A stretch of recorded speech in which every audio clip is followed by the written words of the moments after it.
Hello, everyone, and welcome to another of our fabulous DigiPride panels about the importance of IRL gamer groups. We're calling Celebrating and Curating. Let's start with curating queer communities and celebrating them too. Before we get started, DigiPride is presented by Healthy Sexual, Wizards of the Coast, and Xbox, and sponsored by Devolver Digital and Marvelous. A huge thank you to all of these wonderful sponsors for making this queer, fun, exciting thing be what it will be. The specific panel is sponsored by Xbox, and we love them. And thank you for your ongoing support as we go into our third year of the relationship that we've had with Xbox. So much love to Xbox. I'm joined by representatives of Birmingham Gamers, Vancouver Gamers, Portland Gamers, Boston Gamers, and Qweerty Gamers for this important panel. And I'll be asking them to introduce themselves shortly. We have got literally people on 3 different time zones at the start, the middle, and the end of their days. If anyone watching has any questions, please go ahead and put them in the chat, and we will go over them at the end of the show. We are live here on Twitch, and of course we are live on our TikTok. If you're not following us on TikTok, why not? So do head over to TikTok and follow us at Gaming Mag there too. So to kick us off, I'm going to go around the screen. You can all unmute yourselves as well before we have that embarrassing we're muted sort of situation. I'm going to go around the screen. Please introduce yourselves and give us a brief overview of your group. So I'm going to start with Chris. Oh God, me first, eh? Yeah, so I'm Chris, he, him, and I'm from Birmingham Gamers over in the UK. So Birmingham Gamers started coming up to 2 years ago now, and we're predominantly board games and RPGs. However, there is still interest in video games. And we kind of came off the back of COVID after the pandemic and lockdown had lifted, and there was a real need for people to get back out there and meet more people. I guess we'll talk about more of that in a bit, so I'll stop now. Thank you. Dan? Hey, I'm Dan. I'm the treasurer for Vancouver Gamers. We're a gaming group in Vancouver, Canada. We were formed in 2009, so I haven't been with the group for that long. I've been with the group since about 2017, so about 6 years now. We run a mix of board and video games. So we have 2 monthly meetups that are focused on board games. They tend to be pub, restaurant type atmospheres. And then we have 2 that are a bit more social, a bit more video game focused. We see party games, we see Smash Brothers, we see Mario Kart, all sorts of things like that, and some retro gaming as well. So yeah, really fun group, and I love being a part of them. And that's Vancouver Gamers. Awesome. Thanks, Dan. Andy? Hi, my name is Andy. I am on the board of directors for Boston Gamers. Our in real life stuff serves the Boston, sort of that far East Coast area. We focus on basically, can it loosely be considered gaming? And therefore we have everything from tabletop, League of Legends, board games. We have a number of events each month, at least 2 monthly board games, tons of stuff for Pride this year. And I think this is our 6th year. I have not been with them that long either. I've been with them for about 3 years now. And we're kind of growing exponentially, and it's been quite exciting. Awesome. Thank you. Will? As my name is Will, I am the president now of PDX Gamers. We started in 2013 as a meetup on meetup.com. I think they were just playing board games out of someone's apartment. But since then, we've expanded. We go to bars. We go to game stores. We have several monthly meetups, a weekly meetup. And we also do some virtual video game meetups, and last year we became a 501c3, so officially a nonprofit now. That's awesome. Ray, do you want to finish us off? Yeah, hi everyone, my name is Ray Lancioni. I'm the founder and CEO of Qweerty Gamers. We started up as a Minecraft Facebook group in 2015 for queer gamers, and then we saw the need for more action from queer gamers in the greater Los Angeles area. We started fundraising for nonprofits like the National Center for Lesbian Rights, the Trans Latina Coalition, And then a awesome person from our community said, hey, why don't you be a nonprofit? So they gave us pro bono work from Paul Hastings, and we became a nonprofit in 2018. The pandemic hit, and we pretty much are mostly digital. We do monthly events on our Twitch, and we throw that all on like TikTok and whatnot. We work with different developers, and we also have a micro grant that supports queer gamers making queer games. Wonderful. So this is kind of like a real big open question now. So anyone is anyone, please do chip in. Obviously, we're sat here being very virtual in 3 different time zones and across 4 different countries. And we've just obviously come off the back of the pandemic where everyone had to go virtual. But what is the importance of an IRL gamer group? Please, anyone jump in. Well, I'll go first then. So Birmingham Gaymers launched off the back of COVID. So I think we'd just come out of one of the many lockdowns at this point, because in the UK we'd had quite a few at various points. And it came off the back of me chatting to a couple of friends who felt very disconnected from the communities. People were getting a lot of anxiety of being out there in the physical world again, having been locked up in their house for a year, if not longer. So it started off with 5 people, and word got around. We created a Discord server, and we had our first event at the Board Game Cafe in Birmingham. And we had it was sold out, 40 people. So I was really, really pleased. It's grown continually from there. But for us, it was about, I was adamant about creating a safe space for gamers, for the LGBTQ plus community. It isn't necessarily a gay group, as we get asked quite a lot about that. It's open to anyone, to allies as well. But it was important that we had a safe space where people could come and be whoever they wanted to be. As long as no offence is caused or anything like that, but they could be themselves in that safe environment. And you can do that virtually. You can definitely do that virtually, but I think people were struggling with doing it in real life, and that's what I kind of wanted to do with gamers, and that's what we've done in Birmingham, really. Nice. Will, you were going to say something? Oh, I was just saying, just building community. I've made tons of friends online, especially when I used to live in a more rural area in the middle of nowhere in the southern United States. But I don't think that really compares to meeting people and congregating in person.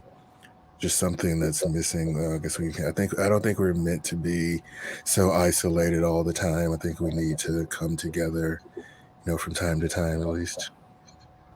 Yeah, I agree with that, and I think I can share a little bit of my story of moving to Vancouver and why I found it very important as well. So some of you may have guessed from the accent and the name that I'm actually from New Zealand originally. So I moved to Vancouver in 2017 knowing absolutely nobody. So one thing I found that that was really important to me, being able to find people that I could connect to that were that had similar interests and things like that. And it's really easy to build up a nice connection where you see people at a regular in-person event. You can see the same people a couple of times, you can start those conversations. And it really helped me settle into Vancouver, to make friends here. I made a lot of my Vancouver friends through the Vancouver Gamers group, and I have some really good friends from the group going back right back to 2017 when I first met them in our first gaming group. I actually went to my first event with Vancouver Gamers 3 days after I got off the plane. So I was very fresh here, and I think like an IRL gaming group to me was absolutely critical for me being able to build a support network, build a friends group, build the sort of things I needed in Vancouver to be able to stay, because I knew absolutely nobody here when I moved. So it was meet people IRL and meet people online are really the only 2 options, and IRL really works for me much better. So I was very happy with the community as well. Did you know that Vancouver had a gamer group when you landed? Was it kind of pre-planned that you're going to get off the plane and drop your bags in the new apartment and go straight down to the gamer group, or was it more of a thing that you had to Google and go, oh, I found a gamer group? So I found the group on Meetup. Meetup is, to me, a really great way of discovering new groups. It's quite good at understanding kind of your interests and suggesting relevant groups and things like that. And it's much more kind of accessible to finding new groups than things like Facebook, where you really need to know the group name or something like that to be able to look it up. So I didn't really know the name or the terminology of quite what I was looking for, and found a couple of different board gaming type groups. And this is the one that had that overlap with the LGBTQ community as well. So it's the one that I selected that I wanted to go along to first. So yeah, there was a little bit of pre-planning. I knew the event was coming up, but I kind of looked at Meetup maybe a day or two before to start looking at this. I love the fact that you can. Sorry, Will. I'm sorry. I've had people come and tell me that the only friends I have in Portland I've met through this group. Or one guy recently told me that he met his partner through our group. I was like, wow, that's really cool. I think definitely there is this sense of solidarity that we are, especially in the queer community, are kind of desperate for.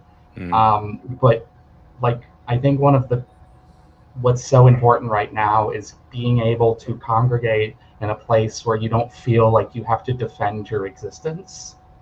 You are in an area where you're in you're meeting in real life amongst other queer people, and you don't have to be on the defensive. You can exist and sort of have joy and fun. Like, that something that is sort of actively pursued against us nowadays. Absolutely. There's this desperation for community, and I think especially community surrounding something that isn't activism or trying to like just scream into the void, where you can have fun, you can meet people who have the same interests, the same passion, and not worry about, who is going to be offended by your existence. And I think hopefully we offer that. And I think that's why, for me, it's so important in real life stuff right now. I think that's totally true. And I think it kind of plays some of the previous points that I asked about from Dan, where video games and board games and gaming in general is kind of like almost a great leveler. There's a way of kind of everyone can connect in a certain way. And I think even going to certain cities and just Googling like, do you have a gaming group? Do you play? And it's almost like you go to a bar or you go somewhere, there's always that awkward conversation. It's like, what do I say to you? But if you're at a gaming group, you can almost guarantee that you could walk up to someone and not know them from Adam, but you can say, what video game are you playing, or what game are you playing? And then bang, there's a conversation. There's a sort of like a nice way of just breaking a lot of ice. And it just creates a really wholesome environment. Ray, because you're obviously Qweerty is slightly different in terms of your missions and everything else. What's your take on all this? Yeah, I mean, before the pandemic, we did have in-person meetups quite often in Los Angeles. I think the reason why like IRL meetups are so important, though, is like for me personally, like anecdotally, I wouldn't be in this like community, I wouldn't be in the gaming industry if it wasn't for another local Los Angeles gamer group. So what it provides is this kind of network of this kind of like chosen family, right? Not only are we choosing our family, we're also choosing folks that share a lot of interests and goals, which is even more important.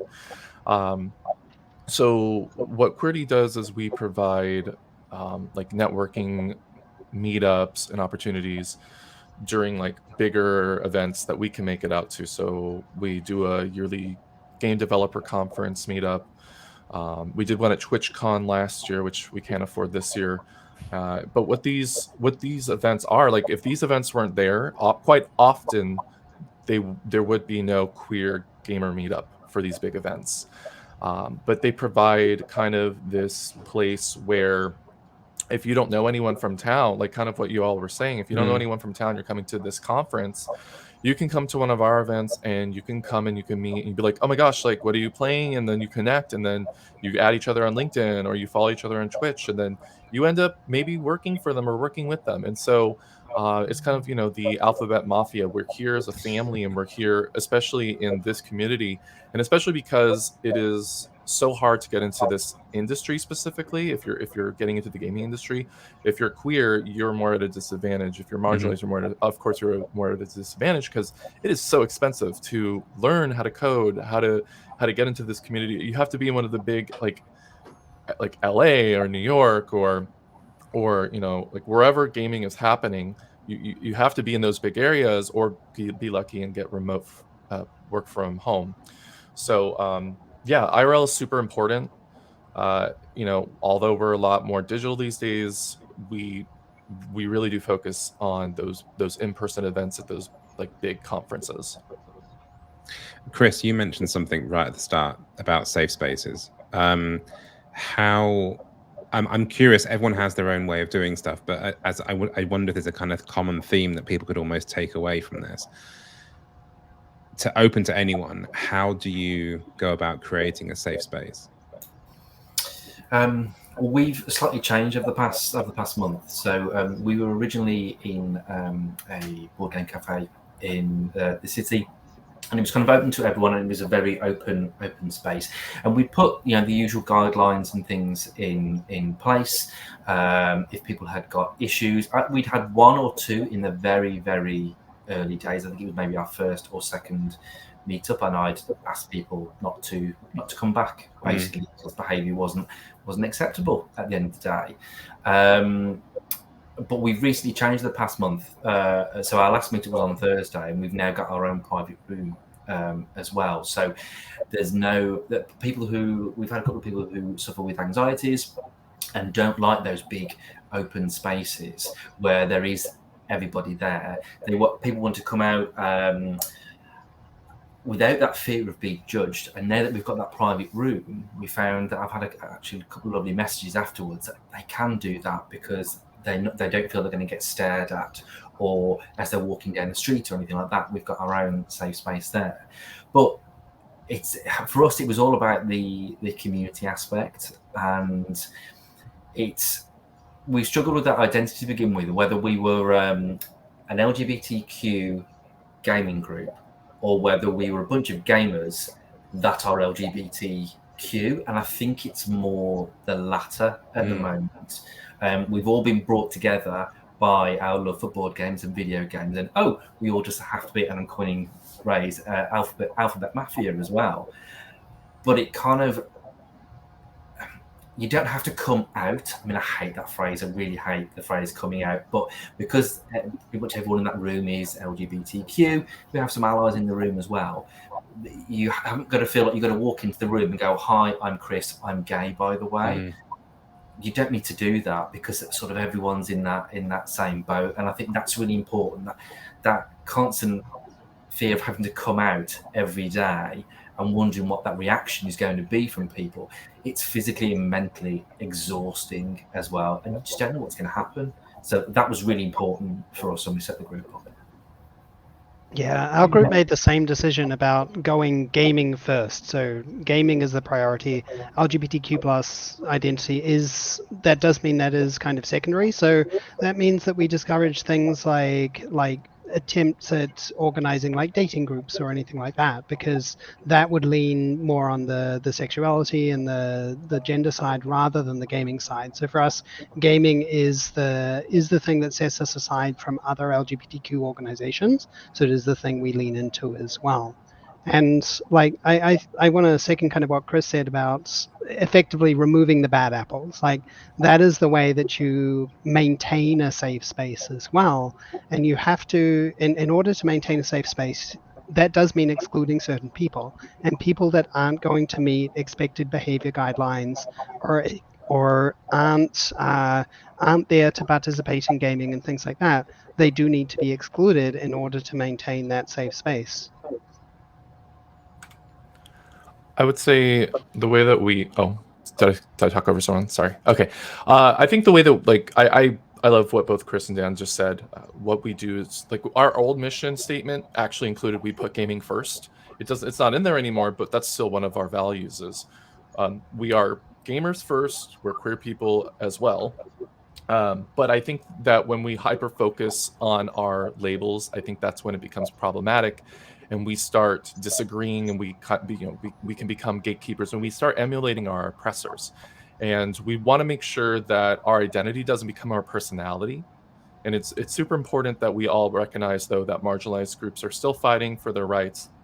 But we also don't want to be reminded every day that we're second-class citizens. You know, it's so hard to live the way we do, and especially in different parts of the world, especially in the United States right now.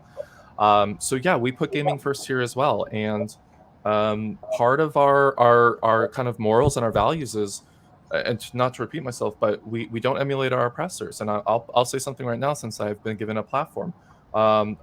Not to open up an old casket, but you know, we don't want to harass people for playing video games when we are the ones that were being harassed and being hate rated. So, you know, I'm really glad to see. I'm glad Twitter is gone, by the way. Just saying, that was such a perfect example of the worst side of our community. Yeah. And I'm really glad to see that is sunsetting.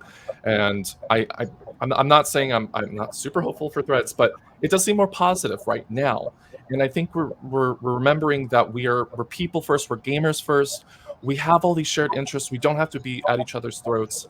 And I think that is really, like, from my experience, I've had 2 hate mail, right?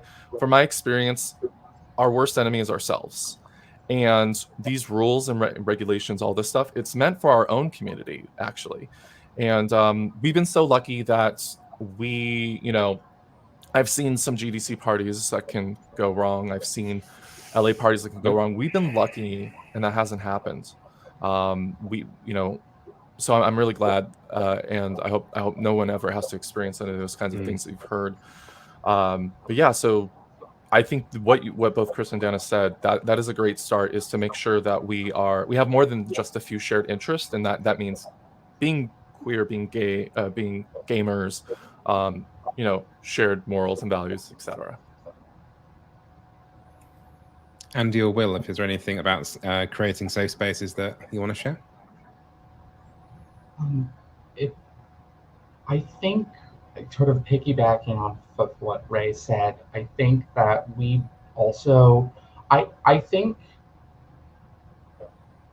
I didn't discuss this specifically, but from what I'm kind of absorbing nowadays with how our community is sort of organically moving, I think we certainly, gaming is first as an umbrella, but I think part of what I hope we're achieving with the safe space that we're providing is inviting folks who might before not have seen themselves as part of the queer community. So I will be anecdotal here. Before I joined the Gamers, I mean, I had been processing my identity, my gender identity, for many, many years.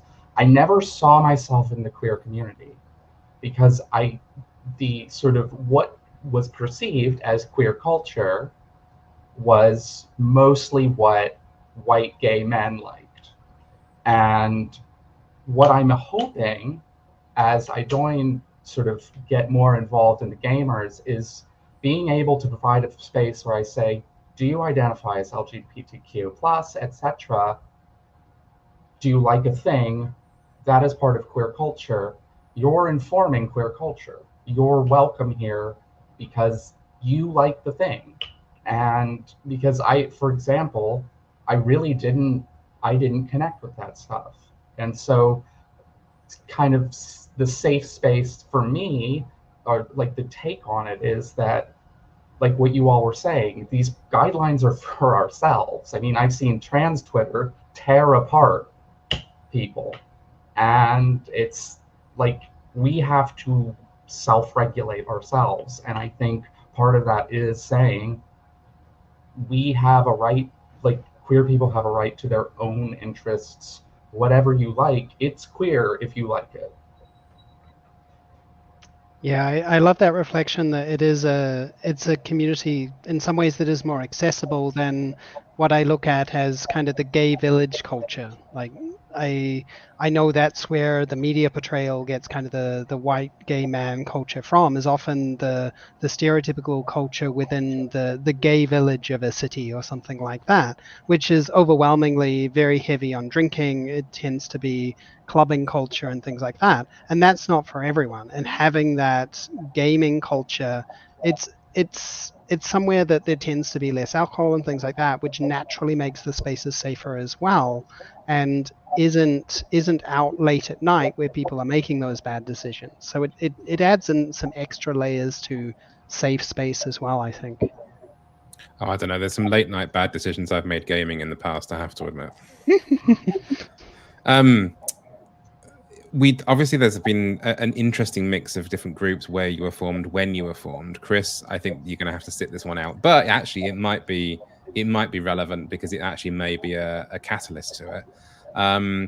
But I want to know what the pandemic did to your group and how you adapted, because I know there's kind of a lot of challenges, but I do feel that we seem to have come out the other side of it a lot stronger. And Will, I'm going to start with you. Yeah, well, we ceased in-person events. Our Discord blew up because before the pandemic, it was pretty dead in there. But once the pandemic started, I started seeing so many more people joining, and the chatter was, picked up a lot. So we did nothing but virtual events for a while. We have a monthly Overwatch thing, but we also did more like Jackbox or Civilization. We did movie nights, and things like that. After the pandemic, I like to say that people were socially starved. So after the pandemic, our first few events had record turnouts, saw more people than I'd ever seen before. But since then, it's kind of slowed down a little bit. I think there are a lot of people who are still trying to get back used to going out and being social again. So I'm trying to figure out how to get those people to come back.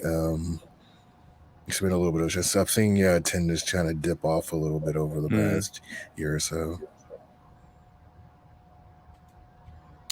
I can go next if that's okay. So during the pandemic, like right when the pandemic started, actually, it was such a life-changing experience. So my mom passed away in 2020, like right before it got really bad. And then I think I flew out to PAX South, the last PAX South, and then we just got back from PAX East, where I got to go to an awesome Boston Gamers event. Highly recommend. And so the pandemic started and we had to cancel. I think our first event that we had to cancel was something to do with St. Patrick's Day, or it might have coincided. And the way we adapted was we went digital, and we started creating spaces online for folks, and that I just, for anyone who knows me, I've said this before, if you don't, I don't have a background in nonprofit. I have a background in gaming, and that's always just been a lucky fluke. I'm just very passionate and lucky. That's all I'll say right now. So to see how our nonprofit flourished online digitally, like kind of what Will said, our Discord blew up, our Twitch blew up. We started throwing events with creators on Twitch. It was amazing. And, we also were very cognizant of folks that aren't able to get back into the spaces, in real life spaces, because they do have immunocompromised systems. And so, there is that that needle you got to thread, and how do you create an in-person event again while being cognizant of COVID? And I definitely have lost friends over it, like upset that we weren't wearing masks. Luckily nobody apparently got COVID from our events, but I need to say here for anyone who's watching, it's also not safe to stay indoors for the rest of your life. I'll just say that, like, COVID's deadly, but also being lonely is deadly. So just do whatever is the healthiest for you. But our first in-person event after COVID, or when COVID started getting more manageable, there was vaccines, was GDC, and that was a light GDC.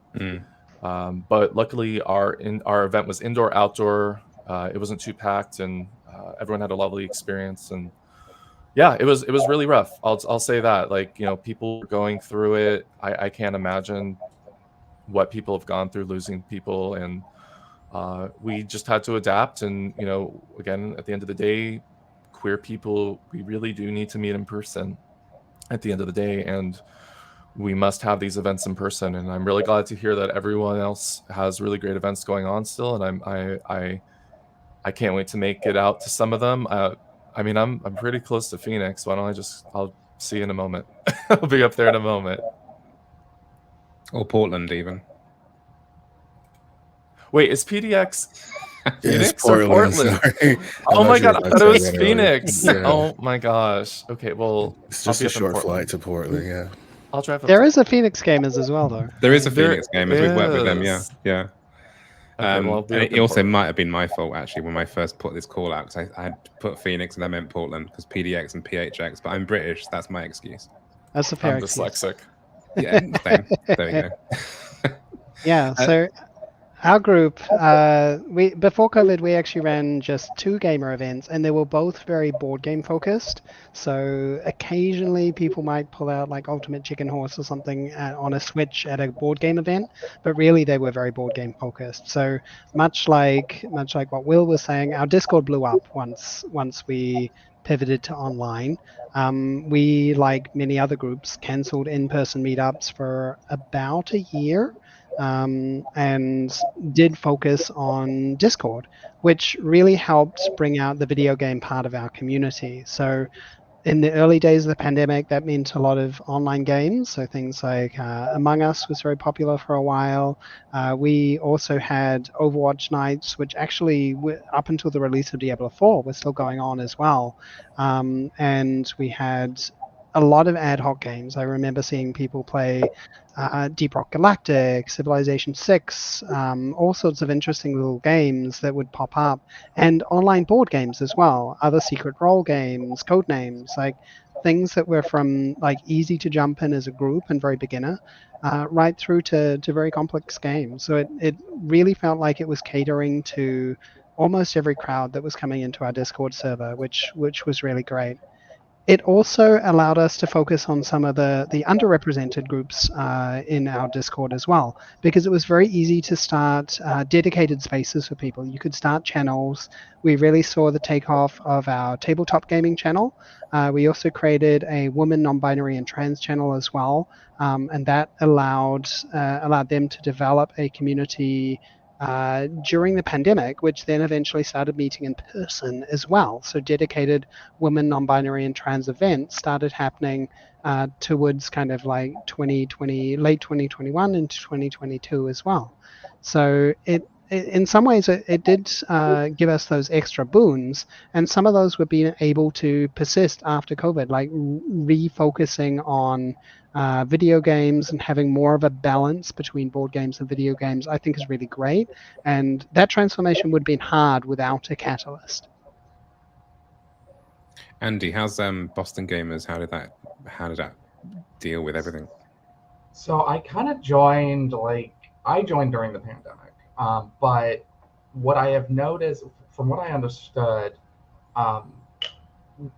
we kind of had the same thing. I think a lot of small communities sort of just organically appeared under the large umbrella of Queer Gamers. We have a League of Legends group that is the most dedicated group on our channel. We have a lot of like the Jackbox, what is the Gargle phone or whatever it's called, a lot of the like party games, movie nights. Of course, Drag Race was like all 20 billion seasons of it was watched by us. Still, and we still have these like online things. And I think what this did was help, like what you said, Dan, we had a lot of smaller groups like kind of appear as well that were like women in NB, trans, like BIPOC, like this folks finding themselves, because we have a lot of people now, and it also kind of forced an expansion of moderation of like the online presence that has ended up helping us as we move back in real life stuff. I think it made things easier, like when we appeared at like PAX or Fan Expo or Anime Boston, the influx of people wasn't so overwhelming because we already had the infrastructure. it's really interesting about having that infrastructure, and it's actually fascinating, and it's a horrible thing, but it's fascinating how I think that there are good things to have come out of the pandemic, and in a way that it's kind of forced people to rethink how they're doing stuff. It's forced people to rethink where they get their audience from, and I think people are sort of stuck with that and learned from that and really benefited from that. Talking of benefiting from things, I want people to have some takeaways and learn some things. So we'll spend a little bit of time now as we get towards the end of this talking about giving advice to people who's out there looking to start your own gamer group or whatever. So I guess the big one is money, because that's what money means everything to everyone, and all our missions kind of align around the same thing. How do you fund your groups, and what advice would you give to people who are looking for funding? And I know there's an interesting split here of people that are full 501c3 and then more voluntary as well. So it'd be interesting to sort of see where people are at and any thoughts that people had around kind of funding. Yeah, one thing I will say about that is it actually doesn't take much money to run a gamer group. For many years, our biggest and pretty much only expense was the meetup.com subscription, which unfortunately is quite expensive, but does include a lot of kind of free pushing your group and showing it to new members, potential members that would be interested. And unfortunately is kind of pricey. I think it's like 100 US every 6 months or something like that. And it is, though, one of the easiest ways to start a gaming group. So it doesn't cost particularly much to start one. We never had any other paperwork or registration. Up until COVID, we actually handled everything as kind of just cash donations, and we would wiggle a small box of people occasionally to try and collect some money for that meetup subscription. And that's how we did it before COVID. So it's another thing that changed during COVID is we did register to get a bank account and actually formalized our society. So in Canada, that's called a not-for-profit society. In BC, it's not quite as complex as a 501 in the US because it's not a charity, so we don't give out tax receipts, but it is a not-for-profit. So it's this nice middle ground where we don't have to do a lot of paperwork, but also we get the benefits of being able to say that we're not for profit and have formalized societal rules. So given that, we now have a bank account, so we can take donations online as well. So that was something we did over COVID, and pretty much we are mostly member funded. We occasionally run events with sponsors, but other than that, we are member funded by donations. Nice. Yeah, like Dan was saying, for our biggest expense early on was Meetup, and we wanted to start having some more private events where we're, I can't remember who was saying earlier, but private events where we're not having to worry about other people being around looking at us, and that was not too expensive, but a little bit expensive. And early on, those fees came out of my wallet, but since then I've been doing a lot to try to raise funds. Members would donate. We have a Patreon that the funds we get from Patreon covers our meetup fees, so I'm not paying that anymore, which is nice. And we have online donations and things like that. We're working on getting sponsors or working agreements with maybe some of the businesses around town. It's something I want to look into in the future. I think a great way, like some great resources to get started if you're looking to make a gamer group in your area. They're free tools. Meetup is great too. We use that after, but I think Facebook groups is great. And like Meta even recognized this later, like years later, which is really dope. We were in a few like of their, I guess, ad commercials. So I would recommend getting a Facebook group, finding people in your area that share your values, working with local businesses. That's super important. The way we kept costs down is we threw events at there's out in Los Angeles. We have Guildhall, which is a esports bar. There's one in Burbank, one in Whittier. We worked with It's Game Time in Culver City. It's a very small, like, mom and pop board game store.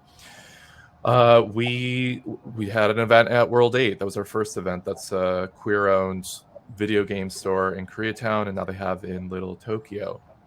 So I would recommend if you're trying to start up something local, find local businesses that share your values. Put an event together with the owner. Put an event with your neighbor. I know in LA, your neighbor is like 5 miles away, but and then the way that we fundraise now during the pandemic, it was heavily on the creators. Really lifted us up. They really loved our mission, our vision.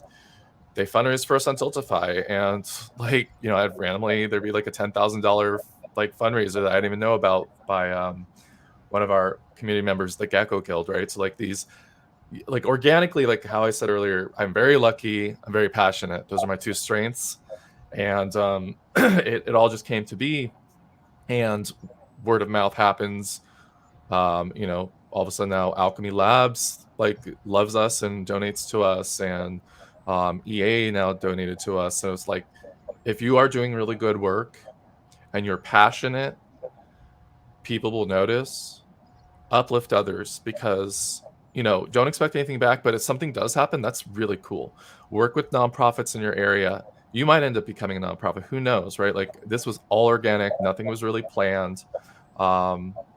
I still haven't asked for a sponsorship dollar. This has all just been given to us, which I'll change. I would like to ask for money too. But yeah, we're just so lucky. And honestly, if anyone's watching and you want to start something up in your area, hit me up. My advice is free. Honestly, I just want to help others, and I want to see more of these kind of gamer groups in the areas that we don't even know about. I know there's really rural areas, even California, that really need help. We were just out in San Bernardino, and that area really needs queer representation. So hit me up and I'll help you with your local gamer group. Andy, what about Boston? What's the background of that? So like Will had said, originally kind of our founders sort of were taking a lot of the hits initially for cost. However, we were, having Patreons, we started getting sponsorships. We have, like Ray said, we've worked with local queer-owned businesses. We have events at Club Cafe, which is sort of an older queer establishment, the Alley Bar. We have board game nights at a couple of places. Sort of central Boston is nice because even though at this point in time the MBTA is kind of a dumpster fire, generally it's pretty easy to get around. A lot of the locations are central, and then now literally we just announced in the last couple of weeks nonprofit status. We've been working on that for a few months now, and what that has allowed us to do is, if one of the founders disappears in a puff of smoke, we won't go down. Like, that was the big, I think we realized at some point that this was big enough and had kind of organically evolved enough that we wanted something that kind of was infrastructure that could outlast individuals. And that is some advice I would give to folks, is just make sure that and it's easier said than done. It's certainly easier said than done. I mean, this is year 6, but just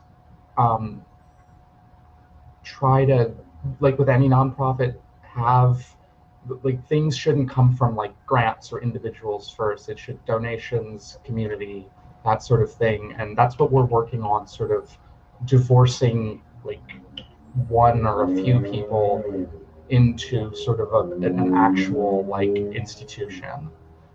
But it's hard. It is hard. Absolutely, yeah. And I think it's always as people who've created groups, or as people who've created things, it's very satisfying to see things grow, but it's scary to kind of start letting them loose into the world and away from your sort of controlling hands. Chris, I know that obviously you're earlier in the stages of some of this, but tell us about your kind of fundraising at the moment and how the group runs, and because I know you've obviously just changed over to your new model. Yeah, it's scary. Money is. It's really scary, I think. So up until our meetup last month, we were at another venue and people paid £4, and that kind of covered the table hire at the venue. They did us a really good deal, our old venue did, and that money went straight to that board game cafe.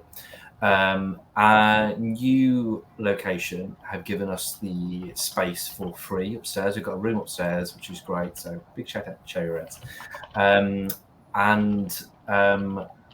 we have to have like a minimum spend for the venue, because if they're going to give us a space for that, they need to make some money as well. So I'm pretty sure they made that money back, because people were buying a lot of food last week, which is good to see. We're supporting independent businesses. But last week I still continued to charge the £4 fee, mainly because if we didn't hit that minimum spend, I didn't want that business to be out of pocket as well.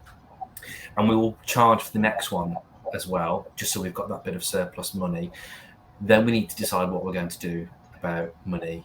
If we are going to get a regular meetup, those numbers every month, and we can guarantee that minimum spend, then I don't really want to keep taking money off people at the moment. But there are things that we would like to buy. It's little things like putting flags or tags on the end of tables to say, look, we've got space on this table, you can come join us, or this is a safe space for this. There's events that we'd like to do as well. So we are trying to navigate that money pot at the moment. Because we've now moved away from a board game cafe to another venue that doesn't have board games, we're building up our own library. I mean, I've got a massive selection of games, as you saw the other week, Robin, when you were around. So on top of that, it's building up that library of games that people can have access to as well within the venue. So at the moment, a lot of us are bringing our own games as well, but we had plenty last week. So the money thing is really interesting to hear what people are saying around that, because that's the scary thing. I've tried to stay away from money as long as I can, because I know that's when things can get messy and people fall out over money as well. So yeah. Can I add one thing? Because from what Chris, you had mentioned sort of like the business hosting. I think that's a great way, especially for smaller communities, for some sort of partnership where, this queer establishment, it's dead Monday nights. What if we brought in a board game night?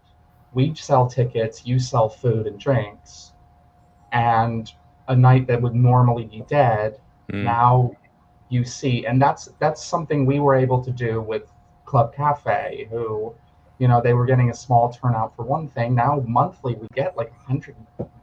We sometimes sell out. We had to move to a bigger space in that venue because we sold out so much. I know Boston is a little different because it's a city, but especially smaller areas, that's a great way to easily get a partnership. I have this Discord with this many people who are itching for an real life event. Do you have space in an otherwise dead night? Let's do something. Absolutely, there are partnerships to be had. Most of our events are in free spaces, but a few times a year we like to have our own space. And I guess since lockdown ended, we've had several businesses come to us because they've heard about us and say, hey, we've got a game night, or we want to start a game night. Do you want to come, be involved? And so far, I have trouble saying hey, can you give us something in return for that? But that's something that it needs to work on. But yeah, there are nights where one of our local gay bars, the Wednesday night isn't exactly their party night. There's usually nothing happening. So we have a game night that night. And a lot of businesses, when we go, we're the only ones there that night, like Andrew's saying. So yeah, so we bring them business that they wouldn't have had otherwise. So somehow I have to work on maybe trying to turn that into something. Absolutely, and I think it's asking for favors, asking for money, asking for support. It's not normal to a lot of people. But I think it's the one piece of advice maybe that I have is you have to, and we can hear that everyone here treats it this way, but I think if you're thinking about this, you have to think of it like a business, because it is a business when all said and done. And I think that people will respect that, and people will kind of react to that. And I think, to Andy's point, you come at with them with a real sort of statement of, it's a lovely dead night you've got while you're paying your staff to come and work, and you may be serving 5 people, or do you want my 200 people coming in and taking a huge killing on the bar, and you're not going to charge me for the space, are you? So I think, yeah, that's really cool. There's been some really great advice. We are getting close to the end. There's going to be some Q&A opportunities. So if anyone has any Qs for our panel, start popping them into the chat now. I'm going to try and watch both chats at the same time, so forgive my head flying around. While questions are being posed, I want to know, where do you see the future of your groups going? What aims do you have? But also maybe where the future of IRL groups as a whole are going, as we start to see maybe some transitioning even further into sort of like more, be it handheld or even back into virtual spaces, but maybe blended virtual spaces, so people can kind of take part virtually and in real life simultaneously. Anyone want to go first? Maybe just before we jump into that, I like the one comment I wanted to maybe correct a misconception on is the operating it like a business. Like, we intentionally do not charge for events where we know we could, and we know there is demand to pay for events, because we don't want it to feel like a business. So that is one, maybe that's more specific to the smaller gaming groups that are single city rather than like Qweerty or anything like that, is that we really don't want to be charging for tickets if we can avoid it, and don't want to feel like a business to the members at all. Sure. I think just really quickly on that, I think what I meant by that was more around thinking a bit more strategically, perhaps in terms of partnerships and that sort of thing. I totally take your point about not charging members. That's obviously a really strong choice, but I think my brain said think like a business in a way of even just kind of fostering some of those relationships, even if it's just in kind. Just thinking about it as kind of like think about what the other party can get out of it, and what we can bring to the table. Totally. No, I understand now. Just for comment, really quick, we don't charge for our events either. I do have folks even on the board that are like, oh, we should charge for this, we should make this a fundraiser. I'm always worried about like access, because I'm luckily my mom, just to give you a quick update, my mom grew up, she had cerebral palsy, teacher 30 years.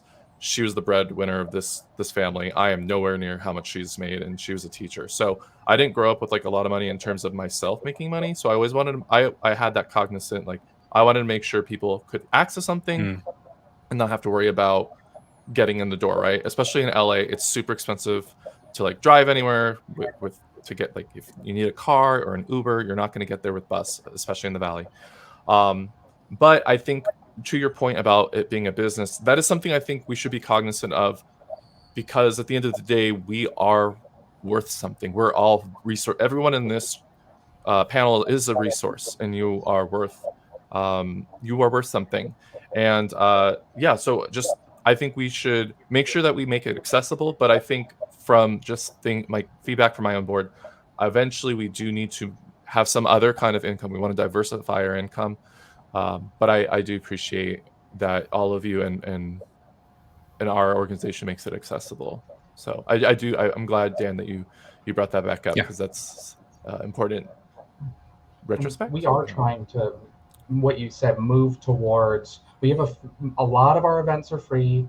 The board game nights we charge right now as exclusively for basically reinvesting to make sure the board games are taken care of and such. But one of the reasons we wanted to do a nonprofit was exactly that. We wanted more free events our goal has been, with sponsorships, with donations, all of that is to make sure that we have more events that are more accessible. Can we subsidize tickets to the escape room or whatever? Can we buy movie tickets for folks? Can we do, like, we're really,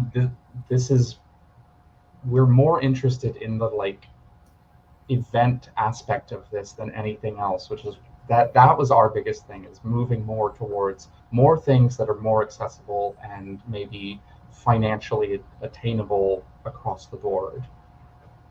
Yeah, one of our values, just what you said, one of our values is putting people before dollars. That is something that whenever we work with another organization, we ask is that something you share? Because that's super important. Awesome. So Q&A is taking place. Please drop any questions you have into the chat. But let's go back to what I said before around where you see the future of your groups being, and maybe IRL groups in general. Yeah, I hope that our group can continue to grow. We're primarily a gaming group, but we are starting to do other things like movie nights and happy hours. So hope to continue doing that, just more events. The happy hours, I guess, came from a need to have some time where we get together, but we're not distracted by whatever game we're playing, just to kind of talk and get to know each other, because that was one suggestion I heard from a member.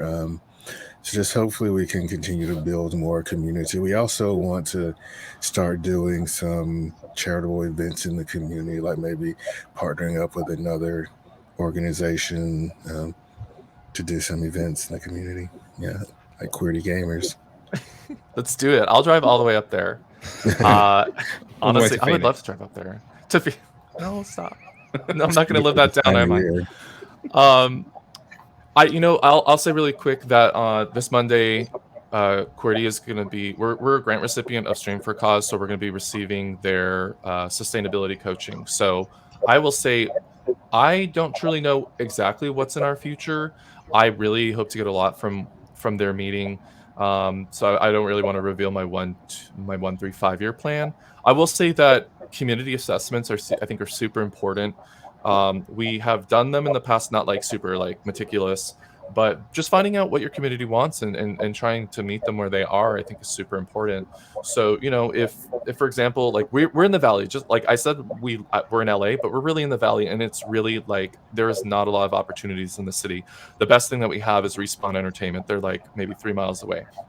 So if this city wants us to create some kind of like co-living situation where we can have developers live there, make queer games, and then have gaming events there, that'd be really cool. But I'm gonna wait and see what Stream for Cause and our community say, because I think I really want to take the meticulous steps. So that is our future, is unclear until I find out. Chris, how about you? Yeah, I think for us it's just embedding into the new venue at the moment. So I get quite ambitious really quickly, and I wanted to plan loads of different events, and then I got really stressed out. And I spoke to a couple of our hosts. We got the people that help me organise gamers and stuff. And I was like, I just need to strip it back, and we'll just do that 1 monthly meetup. Obviously, we did the D&D intro session and things like that. And we're doing a picnic in a couple of weeks' time. We're going to a big park near us, and we're doing like some outdoor games and things like that. Completely free, anybody can come. So I'm going to embed into the new venue. We had a room last week, and now they've said we can have the entire first floor of this, so that's great. So they were really pleased with the numbers. But I would like to do a few more events and build our Discord as well. I mean, we've got about 150 on our Discord at the moment, and we've just launched a video gaming channel on it as well. So I'd like to do. I know there's a lot of appetite for that, so I want to do some more of that, but I need someone else to help me with that as well. Dan, Will, Andy. Yeah, I think I see a future for both online and in person, and I think they will probably stay separate though. There's just different types of games that you can do online than you can do in person. It doesn't add too much value to like get everyone in a room to do an FPS or something like that in person. It's fun, but it's not necessarily worth the extra effort above and beyond just doing it online. Whereas board games are great in person. Certain types of games like Smash Brothers, those sort of party games and things like that, great in person as well. So I see a future for both of those. I'm also starting to realize that, like, us as the kind of gaming native generation, we are starting to age as well. So the over the long term, there's going to be a wider age group of gaming natives, people that have grown up with especially video games or modern board games. They're just going to like continue to expand, and so there'll be future questions that I think are going to come along in like 15-20 years of like, what are people going to want out of their retirement time where they are video game natives and things like that? Are we going to see retirement homes that need D&D campaigns run in them and things like that? Like, it's an interesting future that we've got to come at some point as well. That's the long future though. It's absolutely true, and I think it's going to be something that I talked earlier about the gaming being a great leveler. I do almost see that kind of intergenerational sort of boundaries can be broken down through video gaming in the long run. I mean, I just want to see a retirement home with an esports arena in the basement. That'd be amazing. And I think in 20 years we could have that. Yeah, totally, absolutely, you will. Andy, how about you? I think we are kind of right now. I'm kind of in the same boat, like in terms of Ray, just not being 100, just not 100% sure. We are finding our footing right now, as like kind of with the new avenues that a nonprofit opens up in the United States. I do have a little bit of nonprofit experience, so looking into like grant partnerships or for very specific things, because you don't want to rely on grants for general annual funding, but having some ideas for avenues to explore is kind of, we're still very much in the brainstorming process, because we've grown very quickly and very diverse, which is wonderful. But what it means is there's a lot of different people that we want to make sure feel welcome. And kind of coming to terms with that is a lot. I mean, we gained almost 1,000 Discord members in like less than a year. That's what it felt like more than that, but it was a ton of people joined very quickly. So kind of, we're still wrapping our heads around that, I think. Game Magazine has asked a question. As no one else, we've left everyone in a stunned silence. So just to wrap us up, where can we find more info about you and your groups? I see that Ray's tried to put a URL into chat on Twitch and it's banked you out. So we'll say it verbally and we'll go from there, because I think that AutoMod's going to catch people's URLs if we type them into the chat. For us, the best place is vancouvergamers.com. That has link to join our Discord. It has our Facebook. It has our meetup. Then you can find all of our events from there. It's Gamers with a Y, isn't it, as always? Gamers with a Y, that's right. I put it into chat. Yes, I can. Okay, right. I'm going to sit here and type everyone's things into chat. We are Boston Gamers. Yes, you are. That Boston kind of has Gamers. everything. And that'll link to everything else, including the Discord server. Awesome. Chris? I think we haven't got a website, but you can search for Birmingham Gamers. So we've got most of our events on, well, all our events are on Eventbrite. We've got a Discord server, Instagram, Facebook group, that sort of thing. So if you just search for Birmingham Gamers, again, GAY, you will find us on pretty much anything, really. Awesome. Well, you can find us at pdxgamers.org. There's not a lot of info there yet, but I think you can find links to our social media there and our schedule. Brilliant. Thank you. And Ray, let me type the address you were trying to put into chat. Thank you. Yeah, QweertyGamers.org. I was trying to put our links one, so it's like our version of Linktree, so you can find everything. You can find us pretty much on every platform except Twitter. So we even have a Threads now. We'll see how that goes. You can find information on our website about our grant that's going to be open until the 31st. You're not Gamers with a Y, are you? We are not. No. You broke the trend.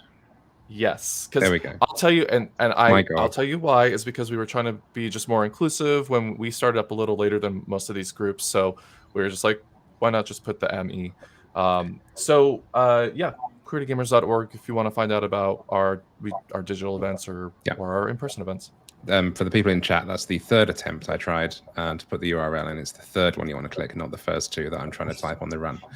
Brilliant. I think that's been a fantastic panel. Thank you so much for sparing us all your lovely time in whatever time zone of the world you're in. It's so important to have these conversations, and it's so important that we can do that. And I'm just honored as always to be able to do that through gaming and what we do here. Chris, Dan, Ray, Will, Andy, thank you so much for joining us. And thank you all at home for watching, whether you're on Twitch, whether you're on TikTok. Give it a couple of days. You can watch this back on YouTube even as well. So a big thank you once again to our DigiPride partners, Healthy Sexual, Wizards of the Coast, Xbox, and the sponsors, Devolver Digital and Marvelous. You can keep up with everything DigiPride related by heading to gamingmag.com/DigiPride. And go follow us on TikTok, as I said before, with all the latest clips and news from the world of gaming. We are back on tomorrow. We're back tomorrow with a Disability Pride. It's Disability Pride Month. Disability Pride podcast hosted by Mia with some fantastic lineups. Same time, same place, 8 p.m. UK, 3 p.m. Eastern, whatever that is in the west half, noon Pacific. Thank you. Have a wonderful time zone. Thank you everyone for watching, and we will see you all very, very soon. Thank you and goodbye.